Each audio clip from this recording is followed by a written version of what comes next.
தமிழ்மிட் நேயர்களுக்கு வணக்கம். நம்மளோட பேசுறதுக்காக நந்தா அவர்கள் இணைஞ்சிருக்காங்க. வணக்கம் நந்தா. வணக்கம் அபி. அண்ணா நகர் சிறுமி பாலியல் விவகாரம் எல்லாருக்குமே தெரிஞ்ச ஒரு சம்பவமாக இருக்கும். எப்படி இப்போ அண்ணா யூனிவர்சிட்டி விஷயம் எல்லாருக்கும் ஒரு தீவிரமாக மக்கள்கிட்ட போய் சென்றடைஞ்சிருக்கோ, அதே மாதிரி இந்த வழக்கு வந்தப்போ பெரிதளவில் போகல. ஒரு சில நியூஸ் பேப்பர்ஸ் மட்டும் இதை அட்ரஸ் பண்ணியிருந்தாங்க. அதுக்கப்புறம் இது எல்லாராலையும் பேசப்பட்டு இப்போ அது சிறப்பு புலனாய்வு குழு வரைக்கும் அந்த கேஸ் நகர்ந்திருக்கு. இப்போ அந்த சிறப்பு புலனாய்வு குழு இந்த வழக்கு தொடர்பாக ஒரு தரமான ஒரு சம்பவம் பண்ணியிருக்காங்க. என்ன சம்பவம்? நேற்று இரவு அந்த செய்தி நமக்கு கிடைக்கப்பட்டது. அந்த செய்தி பார்க்கும் பொழுதே ரொம்ப ஒரு மன நிறைவோடு இருந்துச்சு. நேற்று நைட்டு தூங்க போகிறதுக்கு முன்னாடி என்ன அப்படின்னா, அண்ணா நகர் அந்த 10 வயது சிறுமி பாலியல் வன்கொடுமை வழக்கில் முதல்ல குற்றவாளிகளுக்கு சாதகமாக அந்த காவல்துறை ஆய்வாளர் செயல்பட்டாங்க அப்படிங்கிற விஷயம் இருந்துச்சு. பாதிக்கப்பட்ட சிறுமியோட பெற்றோர்களை தாக்குனாங்க அப்படிங்கிற புகார் டைம்ஸ் ஆஃப் இந்தியாவில் வந்த பிறகு நீதிபதிகள் சுமோட்டோவாக வழக்கு எடுத்தாங்க. வழக்கு எடுத்து உயர்நீதிமன்றம் சிபிஐ விசாரணைக்கு உத்தரவிட்டுச்சு. சிபிஐ விசாரணைக்கு உத்தரவிட்ட பிறகு சிபிஐ விசாரணைலாம் வேணான்னு சுப்ரீம் கோர்ட் வரைக்கும் போயிட்டு வாதாடினாங்க. சுப்ரீம் கோர்ட் சரி சிபிஐ விசாரணை வேணாம், ஸ்பெஷல் இன்வெஸ்டிகேஷன் டீம் போடுறோம் அப்படின்னு சொல்லிட்டு தமிழ்நாட்டில் பணிபுரியும் தமிழ்நாட்டை சேராத அதிகாரிகளை வச்சு விசாரணை நடத்தணும் அப்படின்னு சொல்லி ஒரு சிறப்பு புலனாய்வு குழு அமைக்கப்பட்டிருந்துச்சு. அந்த குழு வழக்கில் குற்றம் சாட்டப்பட்டிருந்த அந்த குற்றத்தை செய்தவர், பாலியல் வன்கொடுமை செய்ததாக குற்றம் சாட்டப்பட்டிருக்கிற அந்த சதீஷ், அதிமுகவை சேர்ந்த 103வது வார்டில் ஏதோ பொறுப்பில் இருக்கார் அப்படிங்கிறாங்க. அந்த நபரையும் அந்த காவலரையும் கைது பண்ணியிருக்காங்க அப்படிங்கிற ஒரு விஷயம் கேட்கும்போது ரொம்ப மகிழ்ச்சியாக இருந்துச்சு. வழக்கமாக சொல்லுவாங்க, பெண்கள்லாம் அதாவது ஆளுமன் போலீஸ் ஸ்டேஷன் அப்படிங்கிறது அதிமுக ஆட்சியில் கொண்டு வந்தோடனே பெண்களுக்கு ஒரு பாதுகாப்பு இருக்கும் அப்படிங்கிற ஒரு விஷயம் இருக்கும். இங்கே ஏற்கனவே ஒரு வீடியோவில் பேசியிருந்தோம், காவல்துறைக்கு ஒரே நிறம் தான், காக்கி நிறம் தான். காவல்துறை அதோடைய நிறத்தை மாற்றிக்காது, அதிகார வர்க்கம் அதோடைய குணத்தை மாற்றிக்காது. அதே போல தான் இதுவும் பெண்கள் அப்படிங்கிற நாளையே அவங்க பெண்களுக்காகவே எல்லாம் செஞ்சிருவாங்க அப்படின்னு எதிர்பார்க்கறது ஒரு முட்டாள்தனம் அப்படிங்கிறத இந்த வழக்கில் அந்த காவல் ஆய்வாளர் ராஜி அவர்களை நம்ம உதாரணமாக எடுக்கலாம். அவங்க தான் குற்றம் சாட்டப்பட்ட நபரை கூட்டு சேரில் உட்கார வச்சுக்கிட்டு பெற்றோர்களை நிர்வாணப்படுத்தி அடித்தாங்க அப்படிங்கிற விஷயம் இருந்துச்சு. ஏகப்பட்ட வயலேஷன்ஸ் பண்ணியிருந்தாங்க.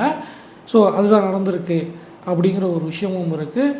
அடுத்தபடியாக என்ன அப்படின்னா, அரக்கோணம் விஷயமா இருக்கட்டும், அங்கேயும் ஒரு பெண் எஸ்ஐ தான் இது பண்ணியிருக்காங்க. ஸோ நீங்கள் அவங்கள ஆண் பெண்ணு பிரித்து பார்க்க முடியாது. காக்கி உடை போட்டாங்க, அந்த காக்கி உடைக்கு பாலினம் கிடையாது, அங்கே அதிகாரம் மட்டும்தான் பேசுமே தவிர்த்து காக்கி உடைக்கு பாலினம் கிடையாது அப்படிங்கிற ஒரு விஷயம் இருக்குது. இந்த வழக்கில் தமிழ்நாடை சேராத அதிகாரிகள் தான் போடணும்னு சொல்லியிருந்தாங்க.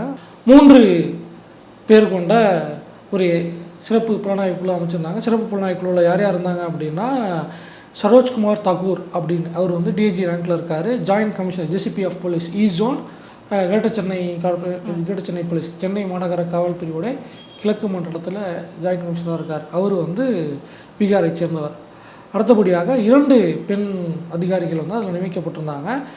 நியமிக்கப்பட்டவங்க யார் அப்படின்னா, SP deputy commissioner of police L and O Avadi commissionerate Aiman Jamal, அவங்க உத்தரப்பிரதேசத்தை சேர்ந்தவங்க. அடுத்தபடியாக கர்நாடகத்தை சேர்ந்த Brinda, SP deputy commissioner of police north L and O Salem city, Salem north எல்என்டோவாக இருக்காங்க. டிசிபி அவங்களும் நியமிக்கப்பட்டிருந்தாங்க. இந்த நியமனத்தை சூர்யாகாண்ட் உச்சால் பஹுயாங் அப்படிங்கிற நீதிபதியில் கொண்ட அமர்வு நியமிச்சிருந்தாங்க. ஸோ அவங்க தான் இந்த நடவடிக்கை எடுத்திருக்காங்க அப்படிங்கிறத பார்க்க வேண்டியிருக்கு. இதில் இன்னொரு கூடுதல் சிறப்பம்சம் என்ன அப்படின்னா, இந்த வழக்கில் இருக்கக்கூடிய அந்த சரோஜ்குமார் தாக்கூரை தவிர்த்து விட்டு பார்த்தோம்னா ஐமன் ஜமாலாக இருக்கட்டும், முந்தாவாக இருக்கட்டும், இந்த 2 பேரும் தான் அண்ணா பல்கலைக்கழக வளாகத்தில் நடந்த அந்த விவகாரத்தை விசாரிக்கும் சிறப்பு புலனாய்வு குழுவிலும் இருக்கிறார்கள் அப்படிங்கிறது கூடுதல் சிறப்பு. இப்போ இந்த ஒரு விஷயம் இப்போ தெரிஞ்சிருக்கிறதுனால ஓரளவுக்கு மக்கள் கிட்ட அப்போ ஒரு நம்பிக்கை அப்போ அண்ணா பல்கலைக்கழக வழக்கில் கூட ஸ்நேகப்பிரியா அப்படிங்கிற இன்னொரு டிசியை போட்டிருக்காங்க. அப்படிங்கிறதுனால அங்கே 3 பேரும் பெண்களாக இருக்கிறார்கள் அப்படிங்கிற ஒரு விஷயத்தை நம்ம ஏற்றுக்கிறோம். ஸோ இந்த விவகாரமும் மகிழ்ச்சியாக இருக்குது. இதில் 2 விஷயத்தை பார்க்க முடியும். ஒன்று அரசுடைய செயல்பாடுகள், அதை அடுத்து பேச போகிற இஷ்யூவில் பேசிக்கலாம். இதில் அதிமுக செய்த ஒரு தவறு. இன்றைக்கி ஊடகங்களில் உடனே வந்து எடப்பாடி கூட இருக்க ஃபோட்டோலாம் எடுத்து போட்டாங்க. ஓகே, பிரச்சனை கிடையாது. எடப்பாடியுடன் இருக்கும் ஃபோட்டோவை போட்டதில் எந்த ஒரு பிரச்சனையும் கிடையாது. அதிமுகலேருந்து அவரை நீக்கியிருக்காங்க. இந்த வழக்கு வந்து சுமார் 4 மாதமாக இந்த சம்பவம் கிடையாது. செப்டம்பர் மாதத்துலேருந்து இந்த பஞ்சாயத்து ஓடிக்கிட்டு இருக்கும்போது அன்னைக்கே நீங்கள் நீக்கியிருந்தீங்கன்னா கொஞ்சம் நாகரிகமாக இருந்திருக்கும். இப்போ இன்னைக்கு இது வந்து அண்ணா பல்கலை விவகாரத்தில் அதிமுகவுக்கு ஒரு பேக் ஃபயராக நடந்திருக்குது அப்படிங்கிற ஒரு விஷயம் இருக்குது. அதிமுக பேசுவது பிரச்சனை இல்லை, செயலில் நீங்கள் சரியான நடைமுறையை கடைபிடிக்கல அப்படின்னா அது தவறு. அந்த நபரை இதுக்கு முன்னாடியே நீங்கள் கட்சியை விட்டு நீக்கியிருக்கணும். அதுதான் நீங்கள் பேசக்கூடிய அரசியலுக்கு உண்மையானதான ஒரு செயல்பாடாக இருந்திருக்கும் அப்படிங்கிறத பதிவு பண்ணிக்கலாம். ஆமாம், இப்போ இந்த அண்ணா பல்கலைக்கழக விவகாரம் வரும்போதுமே வந்து யார் அந்த சாரு திமுகவுக்குள்ளேயே இருக்கலாம் இல்லை வெளியிலேயும் இருக்கலாம், ஏன் திமுக நடவடிக்கை எடுக்கலான்னு வந்து தொடர்ந்து கேள்வி கேட்டாங்க. அது மாதிரியான விஷயங்கள்லாம் பண்ணும்போது அப்போ உங்கள் கட்சிக்குள்ளே இருக்கிற பிரச்சனை இல்லை உங்கள் கட்சிக்குள்ளே இதே மாதிரி ஒரு நபர் இருக்கும்போது நீங்கள் அதை வந்து சரியாக செஞ்சீங்களா அப்படிங்கிற ஒரு கேள்வி ஆப்வியஸாக வரும். ஸோ வந்து இதை அவங்க முன்னாடியே வந்து கவனத்தில் எடுத்துட்டு இருந்திருக்கலாம் இந்த விஷயத்த. ஸோ இது எந்த அளவுக்கு வந்து இப்போது அண்ணா பல்கலைக்கழக விவகாரத்தை இவங்க கையில் எடுக்கும் போது இந்த விவகாரம் இவங்களுக்கு எதிராக எப்படி கண்டிப்பாக நாளை பின்ன திரும்பும். நிச்சயமாக அதுக்கான வாய்ப்புகளும் இருக்குது. ஏதாவது கேட்டாங்க அப்படின்னா நீங்கள் முதல்ல ஒழுங்கா அப்படின்னு தான் எல்லாருமே கேட்பாங்க. அதுக்கான பதிலில் வந்து தரப்பு சொல்ல வேண்டியது இருக்குது. சரி, இப்போது அடுத்த வழக்காக வந்து இப்போது அண்ணா பல்கலைக்கழக விவகாரமே வந்து நம்ம பேச வேண்டியிருக்குது. சட்டசபை கூட்டத்தொடர் வந்து நடந்துக்கிட்டு இருக்குது. ஸோ அதில் வந்து அண்ணா பல்கலைக்கழக விவகாரம் தொடர்பாக ஏதாவது விஷயங்கள் பேசப்பட்டிருக்கா, இல்லை என்ன விஷயங்கள் இது தொடர்பாக முன் வச்சுருக்காங்க? அண்ணா பல்கலைக்கழக விவகாரம் கவன ஈர்ப்பு தீர்மானம் கொண்டுவரப்பட்டிருக்குது. கவர்னர் உரை அதுலேயே வந்து அன்னைக்கே வந்து அதிமுக அந்த பேட்ச் குத்திருந்தாங்க. ப்ளஸ் வந்து அந்த விஷயங்கள் வச்சுருந்தாங்க. என்ன அப்படின்னா யாருக்குமே வந்து அதிமுகவினருக்கு யாருக்கும் வந்து என்ன நடக்க போகுது, அன்றைக்கி அசம்பிளி எப்படி ஹேண்டில் பண்ண போகிறோன்னு தெரியாது.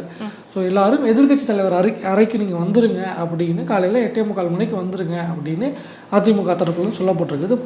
போன இடத்துல வந்து அந்த பேட்ச் கொடுக்கப்பட்டிருக்கு. எல்லாத்துக்கும் 2 பையில் எடுத்து வந்து பேட்ச் கொடுத்துருக்காங்க. அடுத்தபடியாக அந்த A3 A4 ஷீட்டில் இருந்தால் அந்த பேப்பர் அதையும் வந்து அப்படியே கையில் எடுத்துகிட்டு போக முடியாதுன்னு சொல்லி அதை 8ஆம் அடித்து அம்மையார் ஃபோட்டோ வழக்கமாக வைப்பாங்க, அந்த ஃபோட்டோக்கு பின்னாடி வச்சுக்கோங்க தெரியாது அப்படின்னு எடுத்துகிட்டு போய் அந்த சம்பவங்கள் பண்ணாங்க. அடுத்த பிறகு நேற்று இரங்கல் தீர்மானம் வச்சு இரங்கலோட ஒத்துச்சிட்டாங்க. இன்றைக்கி வந்து விசிக சார்பிலையும் வந்து கவன ஈர்ப்பு தீர்மானம் கொண்டுப்படுச்சு. அதிமுக உள்ளிட்ட கட்சிகளும் கொண்டு வந்தாங்க. ஸோ கவன ஈர்ப்பு தீர்மானம் அனைத்து கட்சிகளும் பேசி முதலமைச்சரும் பேசி பதில் சொல்லியிருக்காரு. தமிழ்நாடு சட்டப்பேரவையுடைய மாண்பு பல நேரங்களில் பலரால் சிதைக்கப்பட்டிருக்கிறது, மீண்டும் ஒரு முறை இன்றைக்கு சிதைக்கப்பட்டிருக்கு அப்படின்னு தான் சொல்லணும். ஏன்னா இன்னைக்கு சட்டசபை கூட்டத்தொடரில் நடந்த சம்பவம் அதே மாதிரியான சம்பவம் இது வரைக்கும் இது மாதிரி நடந்திருக்கா அப்படிங்கிறது எனக்கு தெரியல. என்ன அப்படின்னா வழக்கமாக வந்து இந்த சட்டப்பேரவை இருக்குல்ல அதை லைவே பண்ண மாட்டாங்க. ஓகேங்களா, லைவ் பண்ண மாட்டாங்க. சேட்டலைட் சேனல்ஸ்க்கு ஃபீடு கொடுப்பாங்க. அப்போ லைவ் போட்டுக்கிறதுக்கு ஃபீடு கொடுப்பாங்க. வேறு எந்த சேனல்ஸ்லையும் கவர்மெண்ட் சைட்லேருந்து அஃபிஷியலாக லைவ் கிடையாது. அது போக வந்து என்ன பண்ண ஆரம்பித்தாங்கன்னா நைட்டு வந்து கொடுப்பாங்க. நான் சேட்டலைட்டில் இருக்கும்போதெல்லாம் வந்து செக்ரட்டேரியேட்டு பீட்டு பார்க்குறவங்க கிட்ட வந்து அவங்க வந்து ஒரு பென்ட்ரைவ் கொடுத்துடணும். காலையில் கொண்டு போய் ஒரு பென்ட்ரைவ் கொடுத்துட்டாங்கன்னா சேனல் பேர் போட்டு அந்த பென்ட்ரைவ் கொடுத்தாங்கன்னா அந்த பென்ட்ரைவ் வந்து அதில் ஃபுட்டேஜஸ் காப்பி பண்ணப்பட்டு நைட்டு வரும். அதை வந்து நைட்டு வந்து நாங்கள் எடிட் பண்ணி அந்த டைமிங் கரெக்டாக பார்த்து எது வேணும் முக்கியமான விஷயங்கள் அப்படின்றத வச்சு டெலிகாஸ்ட் பண்ணுவோம். அந்த மாதிரி இருக்கும். அம்மையார் ஆட்சி காலத்தில் மட்டும் அவங்க சேனலில் அதை போட்டுக்குவாங்க. அந்த வகையில் தான் வந்து விஜயகாந்தோடைய அந்த சம்பவம் இருக்குல்ல, அந்த சட்டசபை அதில் வந்து பார்த்தீங்கன்னா கேமரா வந்து விஜயகாந்த் பக்கம் மட்டும் இருக்கும். விஜயகாந்த் தான் சொல்லுவாங்க இந்த பக்கம் மட்டும் காட்டினீங்க அந்த பக்கம் காட்டிருக்கலாம்னு. விஜயகாந்தை ட்ரிகர் பண்ண ஆட்கள் அந்த பக்கம் இருந்தாங்க. அதை காமிக்காமல் அதிமுகவில் இருப்பவர்கள்லாம் அப்படியே வந்து அமைதியின் சொரூபங்கள்ங்கிற மாதிரி காமிச்சிருப்பாங்க. அதில் விஜயகாந்த் கூட நின்றவர் வந்து விசி சந்திரகுமார். ஓகேவா, அடுத்து பேச போகிற டாப்பிக்கில் முக்கியமான நபர் அவர். ஸோ அந்த நபர் அவரும் மறந்துருப்பார், எம்எல்ஏ அவரும் மறந்துருப்பார். ஸோ இன்னும் சில ஆட்கள் இருந்திருப்பாங்க. இந்த சம்பவங்கள்லாம் இருக்கும். அதுக்கு பிறகு வந்து திமுக ஆட்சியில் வந்து என்ன சொன்னாங்க, நாங்கள் லைவ் பண்ணுவோம், 100 நாள் நடத்துவோம் அப்படின்னு 2 ரூட்டுகளை வச்சாங்க தேர்தல் அறிக்கையில். 2மே நடக்கலை. மொத்தமே 115 120 நாள் தான் வந்திருக்குது அப்படிங்கிறது ஏற்கனவே எடப்பாடி சொல்லிட்டாரு. லைவ் அப்படிங்கிறது வந்து எப்படின்னா அங்கே வந்து மோடி எப்படி இருக்காரோ ஓம் பிர்லாவும் மோடியும் எப்படி அண்டர்ஸ்டாண்டிங்கில் போகிறாங்களோ அதே மாதிரி தான். அங்கே வந்து எதிர்கட்சி தலைவர்கள் ஏதாவது பேசிட்டாங்கன்னா பட்டினி கேமரா வந்து ஓம் பிர்லாவுக்கு வச்சுருவாங்க. அந்த ஃப்ரேமை கொண்டு ஓம் பிர்லா கிட்ட வச்சுருவாங்க சன்சார் டிவியில். அதே தான் இங்கேயும் நடக்கும். எடப்பாடி பேசும்போதெல்லாம் வழக்கமாக லைவ் கட் பண்ணிக்கிட்டு இருந்தாங்க. இன்றைக்கி அதை விட ஒரு படி கீழே போயிட்டு எதிர்க்கட்சி சம்மந்தமாக யார் பேசினாலும் சரி, அதிமுக இல்லை யார் பேசினாலும் சரி, ஸ்லைடு போட்டு ஆடியோ மட்டும் வந்துச்சு. ஏன் அப்படின்னா அதிமுக தரப்பில் இன்றைக்கி வந்து அன்றைக்கி வெள்ளை சட்டையில் பேட்ஜ் குத்திட்டு வந்தாங்க. இன்றைக்கி வந்து கருப்பு சட்டை பேட்ஜு ப்ளஸ் வந்து மாஸ்க், ஃபேஸ் மாஸ்க் ஏதாவது பேட்சில் வந்து அதை யார் வந்தால் சார் ஃபேஸ் மாஸ்க்கை பொறுத்த வரைக்கும் வந்து டங்ஸ்டனை எதிர்ப்போம் மேலூரை காப்போம் அப்படிங்கிற அந்த வாசகங்கள் பொறிக்கப்பட்டிருந்தது. ஸோ ஒரு சம்பவத்துக்காக எதிர்பார்த்து வந்தாங்க. ஸோ அதனால் வந்து காட்ட மாட்டேன் அப்படின்னு ரொம்பவும் கீழே இறங்கி ஒரு விஷயம். அது வந்து திமுகவுடைய நாகரிகத்துக்கு இது அழகல்ல அப்படிங்கிற ஒரு விஷயத்தை பார்க்க வேண்டியிருக்கு. அதிமுக ஆட்சி காலத்தில் அது வழக்கமாக நடந்திருக்கு தான். ஸோ பலரும் வந்து இதை எதிர்ப்பு தெரிவிச்சிருந்துருக்காங்க.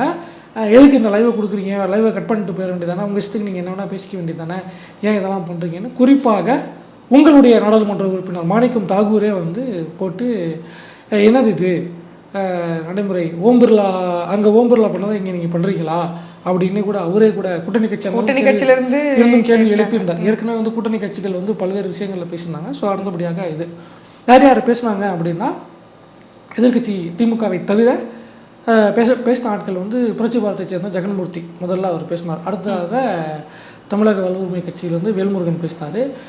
மதிமுகவில் வந்து சதன் திருமலைக்குமார், சிபிஐயில் வந்து கோவிந்தராஜ் அவர் பேசினார் நினைக்கிறேன். சிபிஎம்மில் வந்து நாகை மாலி பேசினார். விசிகாவில் வந்து சிந்தனை செல்வன், பாமக ஜிகே மணி, காங்கிரஸ் பேரியக்கத்தில் வந்து செல்வப்பெருந்தகை, அதிமுகவில் வந்து சட்டமன்ற எதிர்க்கட்சி துணைத் தலைவர் உதயகுமார், ஆர்பி உதயகுமார் பேசினாங்க. இதில் வந்து ஜெகன்மூர்த்தி என்ன பேசினார் அப்படிங்கிறது ஆஃபீஸாக தெரியல. சதன் திருமலைக்குமாரும் கோவிந்தராஜ் பேசினது பெருசாக வெளியே ஹைலைட் செய்யப்படலை. அண்ணன் வேல்முருகன், திரு சிந்தனை செல்வன், வேறு யார், பாஜக வந்து எம்ஆர் காந்தி பேசியிருந்தார், அவர் விடுபட்டு போச்சு. எம்ஆர் காந்தி பேசியிருந்தார். மற்றபடி சில ஆட்கள் பேசும்போது இதில் வந்து மிக முக்கியமாக கவனிக்க வேண்டியது அண்ணா பல்கலைக்கழக விவகாரத்தில் ஏன் ஈஸ்வரன், கொங்கு மக்கள் கட்சி சேர்ந்த ஈஸ்வரன் அவரும் பேசியிருந்தார். முதலமைச்சர் ஏன் பதில் சொல்லலை, இந்த மாதிரியான பிரச்சனைகள்லாம் இருக்குது, நீங்கள் இன்னும் பாதுகாப்பு கொடுத்துருக்கணும் அப்படின்னு அரசை நோக்கி சில கேள்விகளை ஈஸ்வரன் பேசியிருந்தார். வேல்முருகன் அவர்கள் பேசுறதுக்கு முன்னாடி திமுக சைடில் தான் விழுத்து மீறலாம் பண்ணி அவரை பேசவே விடாமல் ஒரு அட்டகாசம் பண்ணி ஏதோ பண்ணி ஒரு கூத்து பண்ணி கூட்டணி கட்சிக்குள்ளே தானே இருக்காரு. இல்லை, அவர் எங்களை கேள்வி கேட்க ஆரம்பிச்சார். அதனால் இனிமேல் வந்து அவர் எதிரியாக தான் பார்ப்போம் அப்படிங்கிற இடத்துக்கு வந்துடுவாங்க. ஸோ அந்த இடத்துல அங்கே விமர்சனம் வைக்கப்பட்டுருச்சு. அடுத்தபடியாக நாகை மாலை பேசும்பொழுது என்ன பேசியிருந்தாருன்னா, என்ஐசி எஃப்ஐஆர் வந்து நீ என்ன காரணம் வேணால் சொல்லுங்கள், அது வந்து ஏற்றுக்க முடியாது, அன்அக்செப்டபுள். நீங்கள் என்ஐசி காரணம் அப்படின்னு சொல்கிறீங்க, அவங்களே ஒத்துக்கிட்டாங்கன்றீங்க, அப்போ எஃப்ஐஆரில் என்ஐசி பேர் சேர்த்துக்கோங்க அப்படிங்கிற விஷயத்த அவங்க பதிவு பண்ணுறாங்க. அடுத்தபடியாக விசிகாவில் வந்து சிந்தனை செல்வம் அரெஸ்ட் பண்ணிட்டாங்க, பிரச்சனைலாம் முடிஞ்சிச்சு, திமுக அரசு ஒழுங்காக செஞ்சுக்கிட்டு இருக்கு அப்படின்னு. யார் அந்த சாருன்னு கேட்ட திரும்பவே பெல்ட் அடிச்சிட்டாரு. சிந்தனை செல்வன் பெல்ட் அடிக்க மாட்டாரா, அடிச்சிட்டாங்க. இல்லை, கூட்டணி கட்சிக்குள்ளேருந்து நாங்கள் வந்து கூட்டணி கட்சிக்குள்ளே இருந்தாலும் கூட வந்து நாங்கள் வந்து அவங்க பண்ணக்கூடிய தப்பை சுட்டி காட்டுவோம், நாங்கள் வந்து கேள்வி கேட்போம்னு எல்லா இடத்துலையும் பேசிவிட்டு இப்போ வந்து அப்படியும் பேசிவிட்டு இப்படி வந்து சட்டசபையில் முதலமைச்சர் பார்ப்பதற்கு முன் அதனால தான் இப்போ வந்து அவங்க கட்சியில் ஒருத்தருக்கு அம்பேத்கர் விருது கொடுத்துருக்காங்கல்ல. இது என்ன ஒரு அம்பேத்கர் விருது கொடுத்துருக்காங்க. அப்புறம் இந்த விருதுக்கு ஒரு வாரமாவது அந்த விருது வாங்கினதுக்காகவாது அமைதியாக இருக்கணும்ல, அதனால் அது முடிஞ்சு போச்சு. மிக முக்கியமாக அதிமுக பேசினதும் பெருசாக வெளியே வரல, எம்ஆர் காந்தி என்ன பேசினாலும் வெளியே வரல, இதெல்லாம் விட்டுலாம். மிக முக்கியமாக காங்கிரஸ் பேரியக்கத்தைச் சேர்ந்த ஐயா செல்வப்பெருந்தகை, ஓகேங்களா, அவர் வந்து தன்னை திமுக விசுவாசி அப்படிங்கிறத நொடிக்கு ஒரு முறை நிரூபித்து கொண்டே இருப்பார். அவர் பேசியிருக்காரு. என்ன பேசியிருக்காரு அப்படின்னா, மற்றவங்கள மாதிரி டிவியில் பார்த்துட்டு தான் தெரிஞ்சுக்கிட்டேன்னு சொல்லாமல் முதலமைச்சர் இருக்காரு, அந்த வகையில் ஒரு முதலமைச்சர், தமிழ்நாடு முதலமைச்சர் இருக்காரு அப்படின்னு சொல்லியிருக்காரு. அவராவது டிவியில் பார்த்து தெரிஞ்சுக்கிட்டேன், அந்த சம்பவத்தை பற்றி பேசுவா செஞ்சார். இந்த பக்கம் இன்னும் அந்த சம்பவத்தை குறித்து ஒருத்தர் கூட வாய் திறக்கலையே. இல்லை வர ஓகேவா, பேசினார் அப்படின்ட்டு. தமிழ்நாட்டில் மனுநீதி சோழன் ஆட்சி நடைபெற்று கொண்டு இருக்கிறது அப்படின்னு போகிற போக்கில் அப்படியே வந்து விழுந்தே விட்டான் ஐயா அப்படிங்க, படுத்தே விட்டான் ஐயான்னு வாங்கல, அப்படிதான். எனக்கு இப்போ இதை கேட்டவுடனே திரும்ப வந்து இன்னொரு கவுண்டர் வருது, அப்போ மன்னராட்சி நீங்களே ஒத்துக்கிறீங்களா அப்படிங்கிற அந்த கேள்வி தான் திரும்பவும் இப்போ இதில் நாங்கள் கேட்குற மாதிரி. ஆமாம், மன்னராட்சி தான், ஒன்றும் இல்லை. அண்ணனுக்கு ஸ்கிராப் டெண்டர் வேணும், கார்பரேஷனில் கான்ட்ராக்ட் வேணும், அது போக ஏதாவது கட்ட பஞ்சாயத்து வழக்கு வந்துச்சுன்னா அதுலேருந்து காப்பாற்றி விடணும், ஏகப்பட்ட விஷயங்களில் காப்பாற்றி விடணும். அதனால் திமுக இப்போ ஈரோடு கிழக்கில் சீட்டு கொடுத்தாகணும், இல்லை திமுக நாங்கள் போட்டி போடுறோம் அப்படின்ட்டாங்கன்னா அண்ணனுக்கு இன்னையா மாநில தலைவராக இருக்கீங்க, உங்கள் மரியாதை இவ்வளோதானா அப்படின்னு கட்சிக்காரங்க கேள்வி கேட்பாங்க. அதனால் வேறு வழி இல்லை, விழுந்துட வேண்டியதா. சரி, அந்த மனுநீதி சோழன்னு ஒரு எக்ஸாம்பிள் சொன்னாரே, அவர் யாருன்னு இவருக்கு தெரியுமா, இல்லை அவருக்கான ஒரு சிறப்பு எல்லாம் இருக்குது, அதெல்லாம் தெரிஞ்சுதான் அந்த நபர் அவருடைய ஆட்சி மாதிரி வந்து இருக்குன்னு எழுதி சொன்னாரா? கொடுத்தவங்க அதான் எழுதி கொடுத்தாங்க, அவ்வளோதாங்க. அதான் எழுதி கொடுத்துருக்காங்க. மேபி அறிவாலயத்துலேருந்து கொடுத்துருப்பாங்கன்னு நினைக்கிறேன். அதுதான் கொடுத்துருக்காங்க. அதனால் ஏற்கனவே வந்து விஜய் மாநாட்டுக்கு ஒரு அறிவாளி அறிக்கை வந்துச்சுல்ல விசிக பேரில், அதே மாதிரி இது ஒரு அறிக்கை, அவ்வளோதான் வச்சுக்கோங்க, விட்டுருங்க. வெளியே வந்து உதயகுமார் அவருடைய கருத்தை பதிவு பண்ணார். பொள்ளாச்சி வழக்கெல்லாம் நீங்கள் பேசுகிறீங்க, ஓகே, நாங்கள் சில கேள்விகள் வச்சோம், அதிலே வரல அப்படின்ட்டு என்ன சொன்னார்னா, இந்த மாதிரி சொல்லிட்டீங்க. என்றைக்கு நீங்கள் பொள்ளாச்சி வழக்கு உதாரணம் கொடுக்குறீங்களோ அப்போ இந்த அண்ணா பல்கலை விவகார வழக்கை நீங்கள் இந்த சம்பவத்தை நியாயப்படுத்துறீங்கன்னு அர்த்தம் அப்படின்னு சொல்லி முடிச்சுக்கிட்டாரு. அதுதான் வெளியே வந்து சில குற்றச்சாட்டுகள் வச்சுருந்தாரு. இதில் மிக முக்கியமாக நம்ம விவாதிக்க வேண்டிய விஷயம் வந்து மாண்புமிகு திராவிட மாடலின் மாண்புமிகு முதலமைச்சர் மு.க. ஸ்டாலின் அவர்கள் தான். அறிக்கை கூட வந்து அந்த அவர் பேசினதை வந்து ஒரு 20 நிமிஷம் பேசியிருந்தார். நடுவில் ஸ்லைடெலாம் போட்டு போக டிஐபிஆர்லேருந்து அந்த டெக்ஸ்ட்டும் வந்து கொடுத்துட்டாங்க. அதாவது வழக்கமாக வந்து ஒரு முதலமைச்சர் வந்து போய் சொல்லலாம், ஓகேவா. அவரே சொன்னார் ஏக்கர் கணக்கில் போய் சொல்லக்கூடாதுன்னு இவர் எடப்பாடி பழனிசாமியை கலாச்சார். ஆனால் அந்த காமெடி வந்து எக்ஸாக்டாக இவருக்கு தான் பொருந்தும் அப்படிங்கிற ஒரு உதாரணம் இருக்குல்ல. அரசியல் இதெல்லாம் சாதாரணமாப்பா நாங்கள் அப்போ சொல்லிப்போம். அதாவது தமிழ்நாட்டில் இது வரைக்கும் எங்கள் முதலமைச்சர் பொய்யே சொல்லலையா அப்படின்னு கேட்டால் பொய் சொல்லாதவன் அரசியல்வாதியே கிடையாது அப்படிங்கிறது நடைமுறை யதார்த்தம். மற்ற முதலமைச்சர்லாம் தனக்கு தேவைன்னு பொய் சொல்லுவாங்க. ஆனால் இவருக்கு மட்டும்தான் தான் பேசுறது உண்மையாக பொய்யான்னு கூட தெரியாமல் பேசிக்கிட்டு இருப்பார். என்ன எழுதி கொடுக்குறாங்களோ அவ்வளோதான்.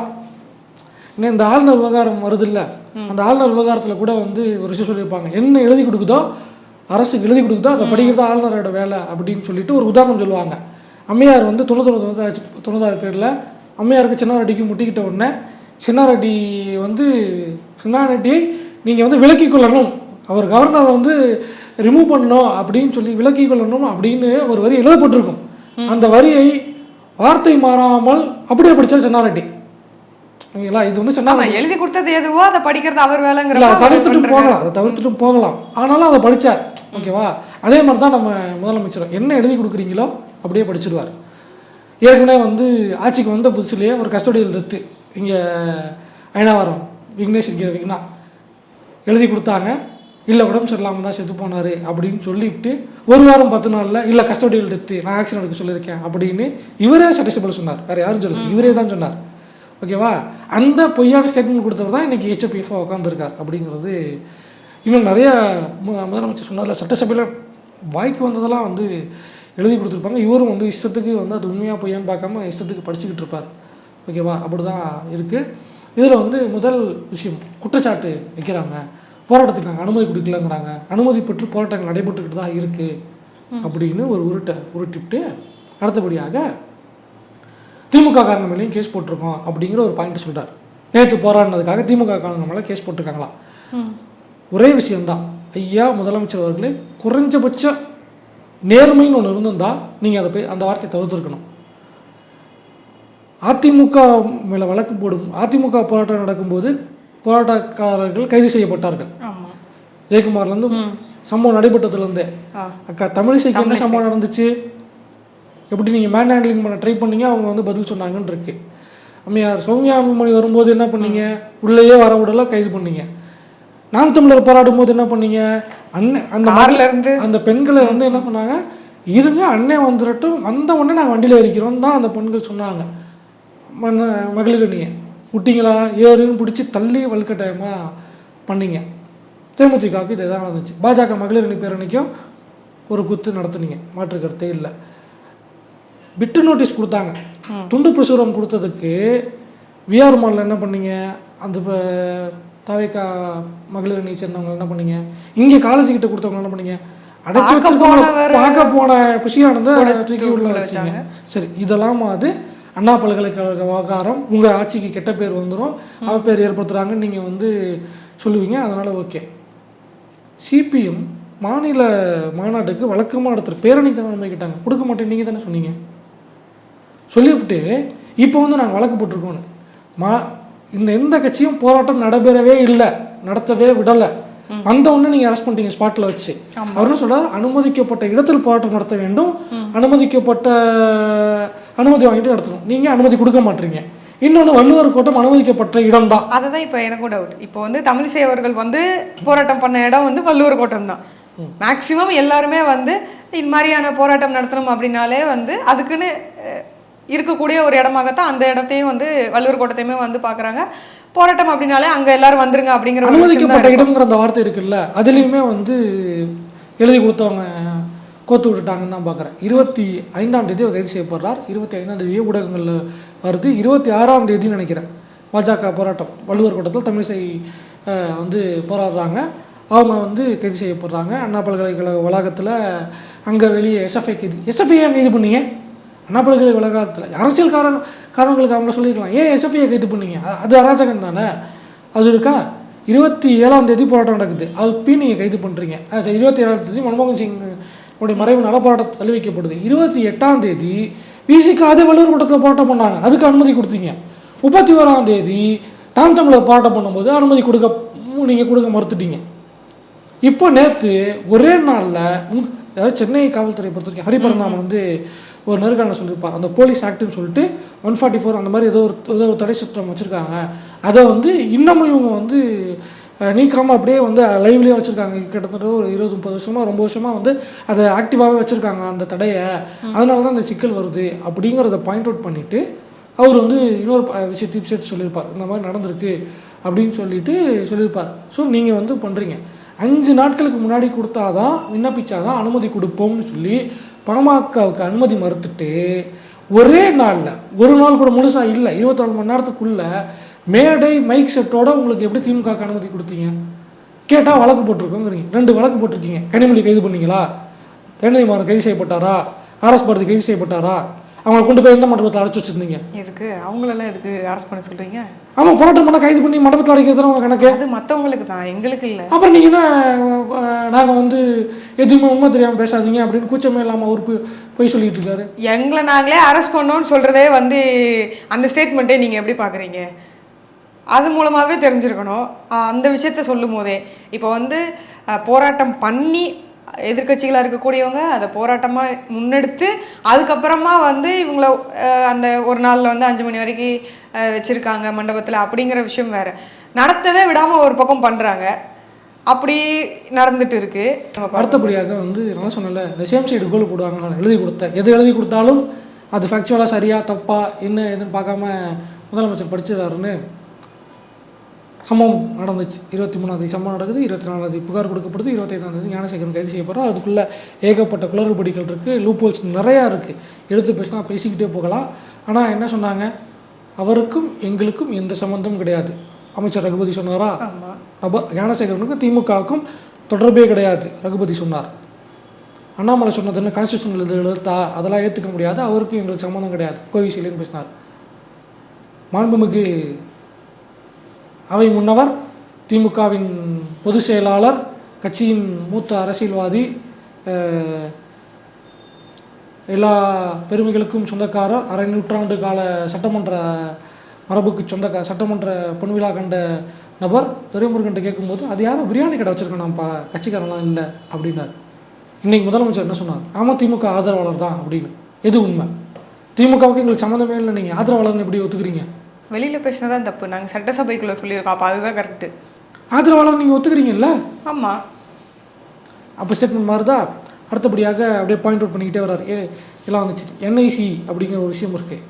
என்ஐசி மேபிங்கிற வார்த்தையை தான் போட்டுச்சு, ஓகேவா? என்ஐசி மேபிங்கிற வார்த்தை தான் போட்டுச்சு. இன்னும் அது அஃபிஷியலாக வந்துச்சாங்கிற ஒரு கிளாரிட்டி கூட அதில் இல்லாமல் இருக்குது. 14 பேர் அப்படிங்கிற ஒரு பாயிண்ட் சொன்னீங்கல்ல, 14 பேர் அந்த எஃப்ஐஆரை டவுன்லோட் பண்ணாங்கன்னு அவங்க மேலே என்ன நடவடிக்கை எடுக்கப்பட்டிருக்கு? யார் இருந்தால் 14 பேர்? ஏன் மறைக்கிறீங்க? யார் இருந்தால் 14 பேர்? யார் அந்த சார்கள்? இப்போ கேட்கலாமா 14 சார்கள் யாருன்னு? இன்னொன்று, அதிமுக பார்த்து வந்து என்னால் 100 சார்கள் போட்டு கேள்வி கேட்க முடியும், சார்கள் ஆட்சியில் பொள்ளாச்சி சம்பவம் நடைபெற்றுச்சு அப்படிங்கிறார். பொள்ளாச்சி சம்பவம் நடைபெற்றுச்சு தான், யாரும் இல்லைன்னு சொல்ல. அதிமுக அதை வந்து சிபிஐ விசாரணை கூட்டாங்க, இன்ன வரைக்கும் அதுக்கு வந்து விட தெரியாமல் இருந்துக்கிட்டு இருக்கு, மாற்றுக்கிறதே கிடையாது. அது தப்புன்னு தான் உங்களுக்கு ஆட்சியை கொடுத்துருக்காங்க. நீங்கள் என்ன சொல்கிறீங்க? அதுங்க நீங்கள் வந்து இது எடுத்துக்கிறீங்க, அப்போ இது நியாயம் ஒத்துக்கிறீங்களா? அதிமுக ஆட்சியில் பொள்ளாச்சி நடந்துச்சு, ஆமா அதே மாதிரி என் ஆட்சியில் இது ஏற்றுக்கோங்க அப்படிங்கிற இடத்துக்கு வந்து தப்பு நியாயப்படுத்துகிற இடத்துக்கு முதலமைச்சர் வராரு. ஆப்வியஸாக அப்படிதான் இந்த அடுத்தபடியாக வந்து பேசினவங்கெல்லாம் அக்கறையோடு பேசிட்டாங்க. ஒருத்தர் மட்டும் தவறாக பேசிட்டாருன்னு உதயகுமாரை பாயிண்ட் அவுட் பண்ணுறாரு. ஆப்வியஸாக இன்னைக்கு வந்து நம்ம மாண்புமிகு எதிர்க்கட்சி தலைவர் ஸ்கூல் பிள்ளைங்க வந்து லீவ் போடும்ல, பரீட்சை வச்சா லீவ் போடுவாங்க, எங்கே போனோம்னா கேள்வி கேட்டு நம்மளை இது பண்ணிடுவாங்க அப்படின்ட்டுன்னு அவர் லீவ் போட்டு உதயகுமார் அவர்கள் அனுப்பிச்சி விட்டாங்க. அதனால் அவர் மாட்டிக்கிட்டாருன்னு வச்சுக்கோமே. அதெல்லாம் சொல்கிறார், நாங்கள் 24 மணி நேரத்தில் நடவடிக்கை எடுத்துட்டோம் அப்படிங்கிறாங்க. சரி ஓகே, பெண்களுக்காக நாங்கள் வந்து பாதுகாப்பு கொடுத்துருக்கோம், சமரசமே இல்லைன்னு. கேமரா ஒர்க் ஆகலை, பாதுகாப்பு இல்லைன்னு உங்கள் அமைச்சர் தான் சொன்னார். நீங்கள் கேமராலாம் ஒர்க் ஆச்சு, நீங்கள் போய் சொல்கிறீங்க அப்படின்னு நீங்கள் பேசுகிறீங்க. எதிர்த்து பேசுகிறது உங்கள் அமைச்சருங்க. ஆக்ஷன் எடுங்க, உயர்கல்வித்துறை அமைச்சர் நடவடிக்கை எடுக்க மாட்டாங்க. அடுத்தபடியாக என்ன சொல்கிறார் அப்படின்னா, இந்த மாதிரி வந்து நாங்கள் நடவடிக்கை எடுத்திருக்கோம் அப்படின்னு. அண்ணா பல்கலைக்கழக விவகாரம் அப்படிங்கிறனால நடவடிக்கை எடுத்திருக்கீங்க. அண்ணா நகர் மாணவி வழக்கில் காவல்துறையை காப்பாற்றுறதுக்கு சுப்ரீம் கோர்ட் வரைக்கும் போனீங்களே, முகல்ரத்துக்கு 50 லட்ச ரூபா ஃபீஸ் கொடுத்தீங்களே, ஏன் போட்டு காசு? இதே மாதிரி இன்னும் வழக்குகள் எத்தனை இருக்கோ நான் சொல்கிறேன். அது ஒன்றாச்சா, இந்த பக்கம் விக்ரவாண்டி சைடில் வந்து 7 நாளாக வந்து கண்டுபிடிக்காமல் இருந்து 7வது நாள் 10 நாள் கழித்து ஒரு குற்றவாளி கைது பண்ணாங்க. அரக்கோணத்தில் ஆர்விசி சிறுமிக்கு கேஸ் போட மாட்டேன் 25 நாளாக கழிச்சுது. திருச்சியில் ஒரு ஹோமில், அதாவது தொடக்கப்பள்ளியோட டீச்சராக இருக்கிறாங்க, பிரின்ஸிபலாக இருக்கிறாங்க, அந்த அம்மாவுடைய பையன் வந்து மெடிக்கல் ட்ரீட்மெண்ட்டுன்னு தொடக்கப்பள்ளியில் 5வது கீழே படிக்கிற பணிகளுக்கிட்ட அரெஸ்ட் பண்ண முடியாது. நாகையில் கவர்மெண்ட் ஹோமில் வந்து மனநல ஆலோசனை குட் டச் பேட் டச் சொல்லித்தரேன்னு சொல்லி நடந்தது. இங்கே கோயம்பேடு சைடில் பள்ளி மாணவிகளை வச்சு ராக்கெட் பாலியல் தொழில் பண்ணிகிட்டு இருந்தாங்கன்னு என்ஐஏ டிப் ஆஃப் கொடுத்து அரெஸ்ட் பண்ணுது. என்ஐஏ டிப் ஆஃப் கொடுத்து தான் உங்களுக்கே தெரியுது.